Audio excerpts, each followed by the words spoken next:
Alright everyone, final Celtic AM of the week, and we're building ahead to Celtic's final pre-season fixture, thank God, against Chelsea on Saturday evening. And there's some news on the transfer front. Things appear to be happening, and hallelujah, we've been linked with a left back.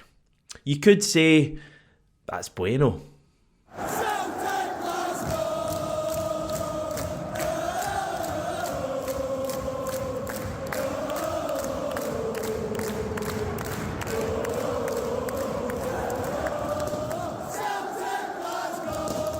Yeah, it literally is Bueno. Hugo Bueno, the Wolves left back who we were apparently in for in January. Didn't happen at that stage. We're back in now and want to bring him to Celtic on a season-long loan. Now, this has been reported by a number of outlets. I'm going to go down the Stephen McGowan route because he's always good for a little bit of information. Yeah, by the way, we'll deal with that Paulo Bernardo stuff in a little minute. Now, McGowan says that discussions are underway between Celtic and Wolves over Bueno. Funnily enough, like Celtic, he's currently in the US with Wolves. They're playing West Ham in Florida on Saturday. So, get a deal done. Get him on that flight back to Scotland. He's 21 years old, said to be linked to Norwich City at the moment. They're starting to annoy me a little bit, if I'm honest. Norwich, the whole hashtag Celtic Norwich family, long gone, I would suggest at this stage. Now, in terms of Bueno, Wolves are the only senior club he's ever played for. He's been at them since 2019, when he was just 16 years old. So came through their youth setup for a number of years and has kind of gradually gone on to get more minutes for them. However, he is still playing second fiddle to Ryan Ait-Nouri, who you've probably heard of, the Wolves left back under manager Gary O'Neill. So he's the second choice Wolves left back. He's a Spain under 21 international. He's only actually made one appearance for them, but he still is a Spain under 21 international. And he has a twin brother who plays for Borussia Dortmund's second team. Now, if you search his name on YouTube, as I have, you obviously get the normal Welcome to Celtic highlight compilation videos, and I took a wee look at them, and he looks to be pretty good going forward. A little bit taller than Greg Taylor. I believe he's 5'11", according to Wikipedia. I don't know how trustworthy that is. That would be the same height as Kieran Tierney. It seems to be good going forward. But I was actually more drawn to a couple of the other videos of him on YouTube, and it's actually stuff posted by the official Wolves account, interviews, etc. And there's one of him from November 2022 of him signing a new contract with Wolves at that stage. There's another one of him from just last month, actually, surprising, a 10-year-old Wolves fan called Oscar, who has a rare blood disorder called ITP. Now, obviously, that video, and I watched it all, it's a tough watch at the start with his family. They're explaining how difficult life is for Oscar.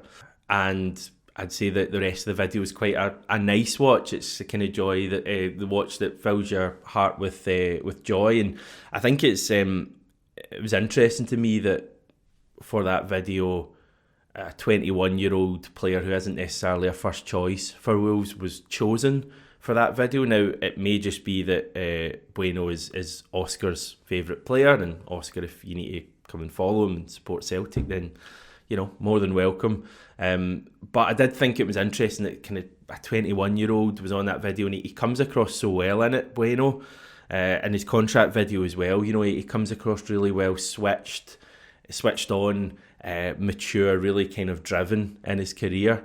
And you might be asking, why is that really important? It's about what he does on the pitch.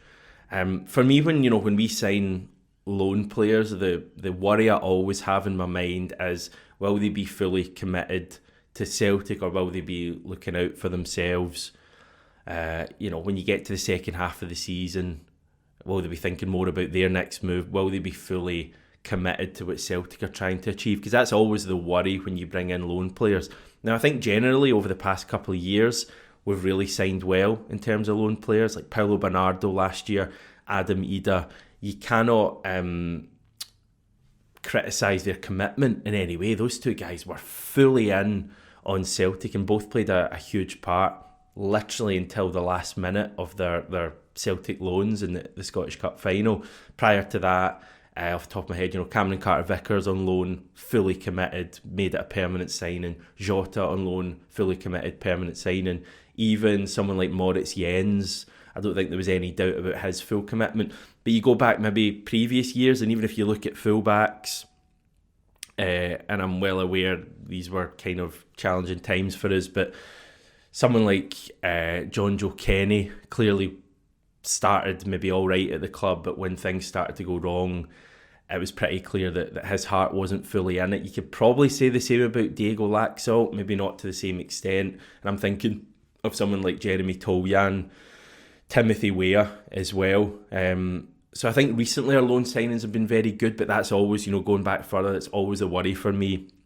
Are these guys going to be, as dialed in and as at it as any permanent player?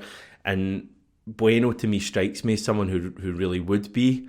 Now this may be a lazy comparison because they maybe look, slightly similar, if you'll give me it.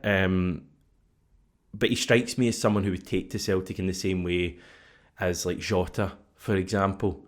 I think he'd really embrace being part of Celtic and the opportunity there for him. And maybe that's something that's come up in the scouting of Bueno as well. In terms of his actual footballing ability, I'll be honest, I don't think I've ever seen him play. He did play for Wolves against us in that pre-season friendly in Dublin this time last year. I don't remember him from that match. But, for Wolves to sign him and bring him up and for him to have been capped by Spain's under-21s, there must be some level of talent there, and it might just be about him finding a home.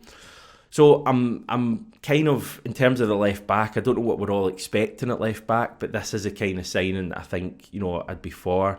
A young player who maybe just, as I say, hasn't found a home yet in football, and hopefully, we could get him in for the season, and hopefully Celtic can negotiate some sort of permanent transfer fee for the end of the loan, so we don't have to go through the whole Adam Ida thing again. So it seems very much like Hugo Bueno is who the club want at left back right now. I believe he's the first left back to properly be linked with us this summer, so that's positive, and discussions are ongoing at the moment. So let's just keep an eye on that one.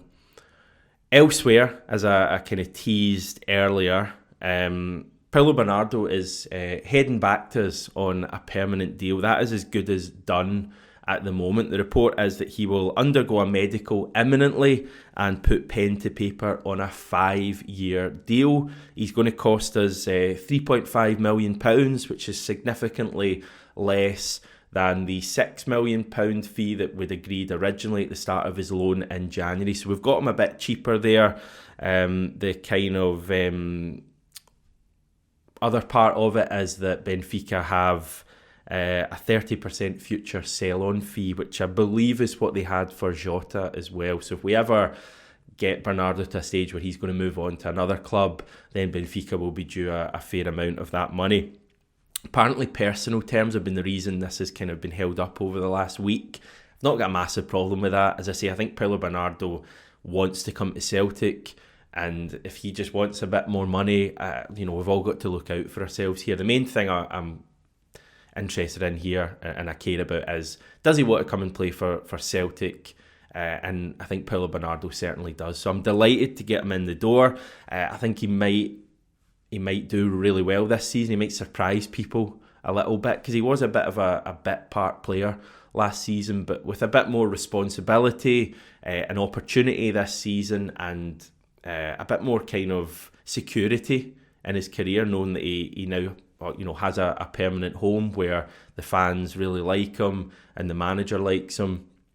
I think he might do quite well for us this season. So I'm excited to see that.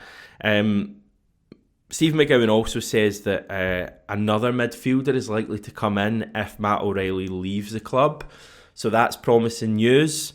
Maybe that's Tanner Tessman, the American we've been linked with in the past week or so. He, reading between the lines, might be the guy the club are looking at if Matt O'Reilly does leave. I certainly feel we'd need another midfielder. I mean, if we've got Iwata in there at this stage, and I think he can be relied on, and obviously Bernardo's name will be added to this as well. But if we do lose O'Reilly, we'd only really be an injury to Hatate or McGregor away from having to trust someone like Odin Thiago Holm, who I think has potential, but I'm not really ready to hang my hat on yet. Conversely, if Matt O'Reilly does stay, we'd have O'Reilly, Hatate, McGregor, Bernardo, Iwata, Holm, and I'm kind of happy enough with that, even though it's not necessarily strengthened from last season. I think the midfield's still probably like the strongest part of our team in terms of the quality you look at there. Hatate, O'Reilly, McGregor are all like fabulous players. Adding Bernardo to that, and if we're able to keep O'Reilly somehow, then I'd be more than happy with that being our midfield for this season and really strengthening other positions.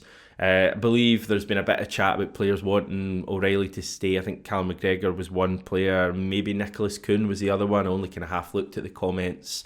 Still think O'Reilly will leave, but as the window goes on, I guess you get more and more hopeful that there's a chance he could stay. The other names been spoken about at the moment, Adam Ida.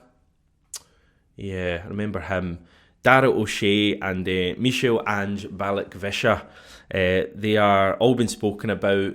And I was just thinking there, if we got all three of those guys in, as well as Bueno at left back, Bernardo in midfield, and kept Matt O'Reilly, I think you'd be looking at a decent enough window.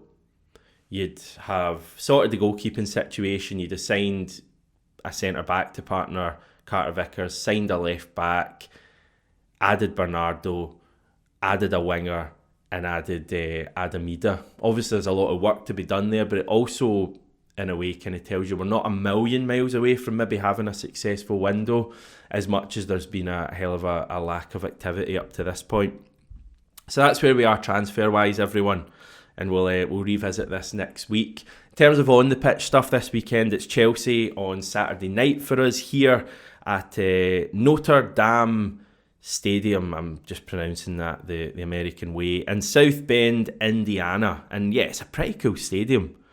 Love it. The home of the University of Notre Dame Fighting Irish American football team. That's a mouthful. The place holds around 80,000 when full. And you may notice there that the pitch is artificial. I've not been able to find out yet whether they've actually relayed a grass pitch for this match like they did at Keenan Stadium for the Celtic Man City game. They did do it at Notre Dame the last time it hosted a football match, which was between Liverpool and Borussia Dortmund in 2019. So not sure if they're going to do it again this time. By the way, that match between Liverpool and Dortmund had a crowd of around 40,000, so it was around half full.